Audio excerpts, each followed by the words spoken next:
The sun does not rise gently here. It strikes the earth like a hammer, turning the sand into fire and the wind into a blade. And yet, in the heart of this unforgiving land, figures move with a glow unlike anything on earth. Their skin is painted in a deep burning red, shimmering against the golden dunes as if they carry the color of the desert itself. These are the Himba, one of the last semi-nomadic tribes of Namibia, and everything about their existence defies logic. How can a people thrive where even shadows seem to evaporate? Why does their red ochre shine like metal under the sun? And what ancient knowledge allows them to survive in a place where water disappears before it touches the ground? Today, we step into Kaokoland, the land of dust, wind, and ancestral fire, to meet a people whose identity is etched in earth, heat, and time. The land of heat and red earth. Kaokoland is not the kind of place where life is expected to flourish, yet it stretches across the far northern reaches of Namibia like a burnt skin of the earth, a vast expanse of cracked ground, ochre hills, and plains where the horizon wavers under a curtain of trembling heat. The sun does not simply shine here. It presses down, turning stones hot to the touch and making every breath feel heavier than the last. The wind carries with it red dust that clings to hair, skin, and fabric, painting everything in the same rusty tone as the soil. Most rivers here are ghosts, dry beds etched into the land by rare and violent storms that rush through and disappear, leaving behind only tales of water. It is in this hostile setting that the Himba built their world.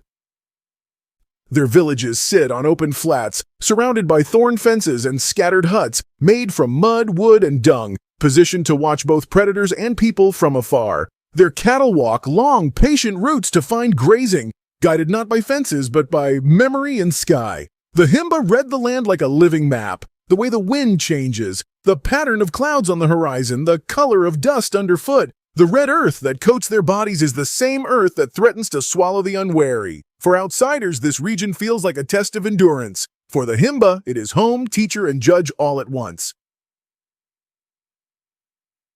History written in dust and footprints.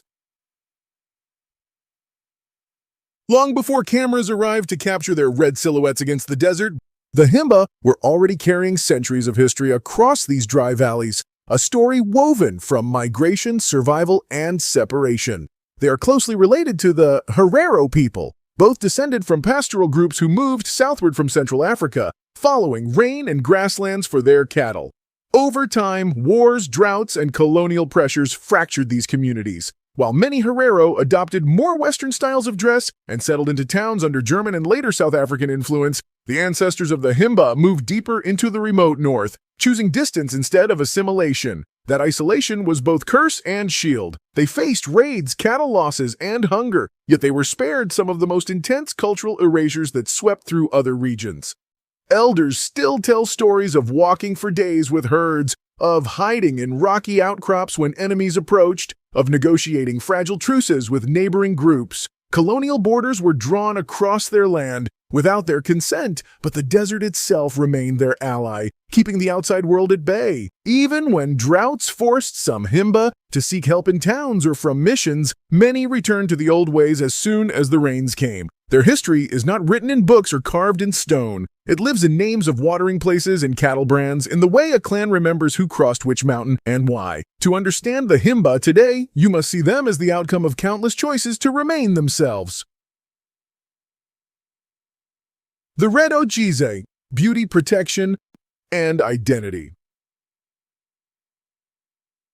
The Himba are instantly recognizable by their deep red skin, a striking color created not by nature but by a sacred mixture called otjize. At first glance, it might seem like decoration, but otjize is far more than a cosmetic choice. It is a shield, a symbol, and a language of identity. Made from ground ochre mixed with butter and aromatic herbs, this thick paste is gently warmed by the sun before being massaged onto the skin. In a land where the heat feels like a living creature and the air strips moisture from anything it touches, otjize acts as armor against the harsh elements. It protects from the sun, repels insects, and keeps the skin hydrated when water is scarce. But its meaning goes deeper. The red tone symbolizes life, earth, and blood, the very elements that sustain existence in Kaokoland. Women apply otjize every morning, often with slow, careful gestures that feel almost ritualistic, reinforcing their connection to ancestors who used the same mixture centuries ago. The scent of the herbs carried in the paste marks their presence long before they appear, a natural perfume tied to identity. Even hairstyles are shaped with otjize, forming thick sculpted braids that reveal age, status, and life stage. Young girls, unmarried women, and mothers each carry different designs, like chapters of their lives displayed openly. For the Himba, this red coating is not an accessory. It is the boundary between vulnerability and strength, between the burning desert and the living body. It tells the world who they are long before a single word is spoken. A day in the life. Rhythm of dust and cattle. Before the sun fully rises and the desert begins its daily transformation into a furnace, the Himba village is already awake.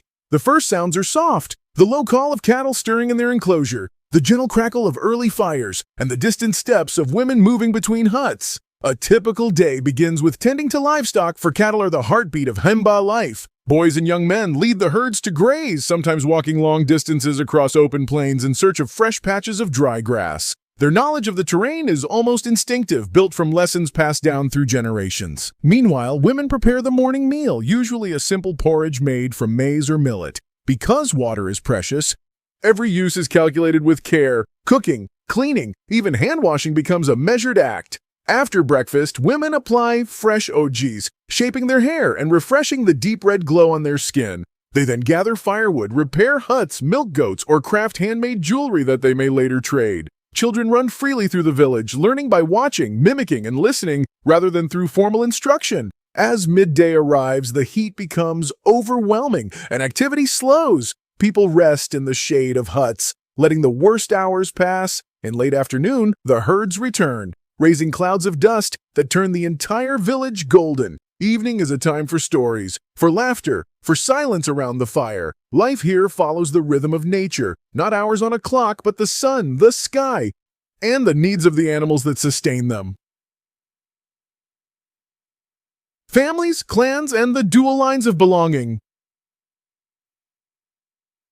In most cultures, lineage flows in a single direction, either through the mother or the father. But among the Himba, identity is a woven cord made from two threads at once. Their system is one of the most fascinating in the world, built on both a matrilineal and patrilineal line that coexist in a delicate balance. Every Himba person belongs to two clans: the clan of the mother, which determines heritage, and the clan of the father, which shapes social duties and responsibility. This means a child may live with the father's relatives, but inherit land, cattle rights, and spiritual identity from the mother's side. It is a complex structure, but it prevents power from concentrating in one branch of the family, ensuring that loyalty, care, and influence are shared. Within each homestead, authority often lies with an uncle rather than a biological father, creating a network of guidance that extends beyond the immediate household. Marriage, too, is not just a union of two individuals, but of two clans, forming bonds that stretch across the desert. Families collaborate to build huts, raise children, and manage livestock, each person knowing their position in the larger social tapestry.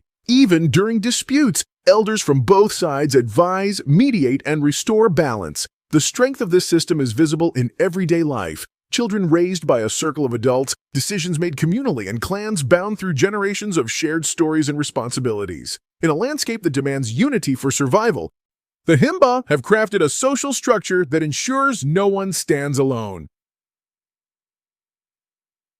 Rituals in the eternal fire of the ancestors. At the heart of every Himba homestead burns a flame that must never die. This sacred fire, called the ancestral fire, is more than a source of warmth or light. It is the spiritual bridge between the living and those who came before. Tended carefully by the eldest male of the clan, the fire represents continuity, guidance, and the unseen presence of ancestors who watch over daily life. Each morning and evening, offerings are placed beside the fire, small amounts of milk, herbs, or fragrant wood, to honor the spirits and ask for protection. The smoke rises into the air like a quiet prayer, carrying messages across time. No ceremony begins without acknowledging this flame. Whether it is a birth, a marriage, a rite of passage, or a moment of mourning, the fire stands as silent witness. One of the most profound rituals is the coming-of-age ceremony for young girls. Surrounded by women from her clan, she is blessed, her hair reshaped and her otjize renewed in patterns that mark her transition to adulthood. For boys, the path often involves tasks with cattle, tests that measure courage and readiness to assume responsibility. Death, too, is handled with deep respect. The body is laid to rest according to clan traditions, and the fire becomes the channel through which family members speak their final words. Even after the burial, the flame continues to burn, symbolizing continuity rather than loss. In a world shaped by drought, wind, and uncertainty, this fire is a reminder that the Himba are never alone. They walk with the strength of countless generations whose spirits still glow in the heart of the village. Tresses of identity, hair, adornment, and the language of appearance. Among the Himba, beauty is not simply aesthetic. It is a living code, a visual language that reveals age, status, and life journey. Their hairstyles, coated in the rich red otjize mixture, are among the most distinctive in the world. For young girls, two forward-facing braids indicate childhood and innocence, framing the face like small horns of possibility. As they grow older, their hair transforms, each new pattern marking a step toward adulthood. When a woman marries or becomes a mother, her braids multiply, thickened with goat hair and shaped into sculptural forms that announce her new responsibilities and identity. These styles are not created hastily. They take hours of careful work, with friends and relatives helping to weave, mold, and coat each strand. The process is intimate, a moment of bonding and storytelling as hands move rhythmically through hair and clay. Men often keep their hair simpler, though young unmarried men may wear a single braided plait that falls down the back, a symbol of youth not yet claimed by family duties. Beyond hair, jewelry plays an equally important role. Heavy metal anklets, carved shell necklaces, iron bracelets, and intricate leather adornments all communicate a person's place in the social world. Some pieces are gifts passed down through generations. Others are earned through milestones and rituals. Even the smallest detail, a bead, a shape, a material, holds meaning. To an outsider, the Himba's appearance might seem purely decorative, but within the community, it is a powerful archive of identity, history, and belonging. Every braid, every ornament, every shade of red tells a story, turning each individual into a walking chronicle of culture. Between tradition and change, the modern world knocks on Kaokoland.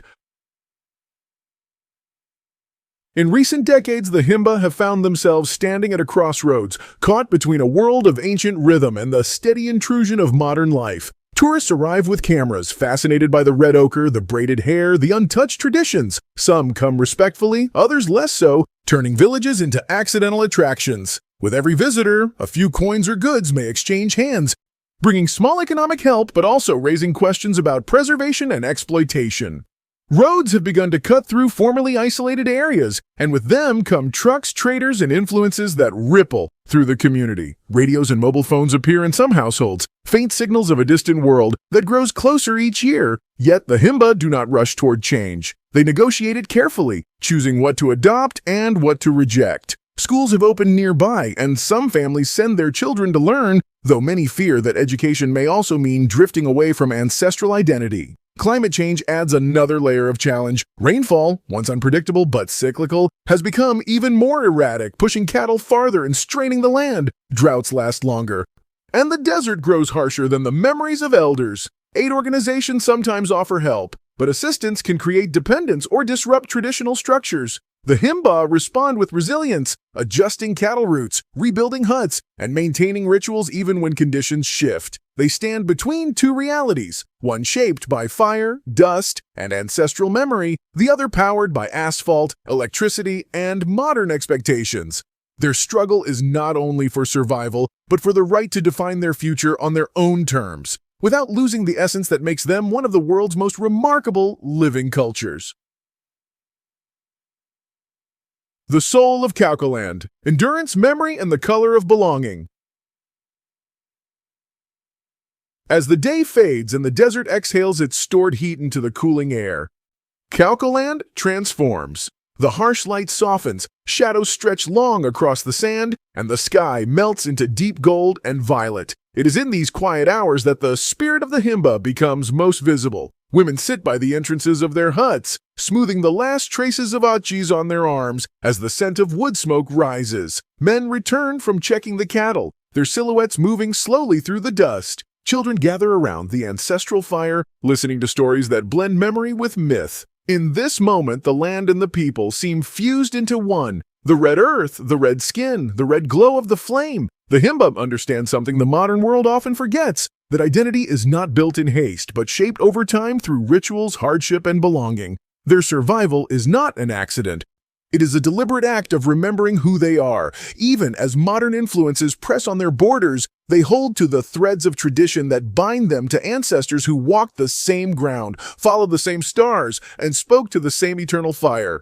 To know the Himba is to realize that resilience is not merely endurance. It is devotion to the land, to family, to stories, to color, and to spirit. When the night finally settles and the desert becomes a vast ocean of darkness, one truth remains clear. Once you witness this place, once you see the people whose red glow defines the landscape, you never forget it. What do you think about the Himba's courage to preserve their way of life in such a changing world? If you enjoyed this journey, hit the like button, subscribe, ring the bell, and share this video with someone who loves history and curious places.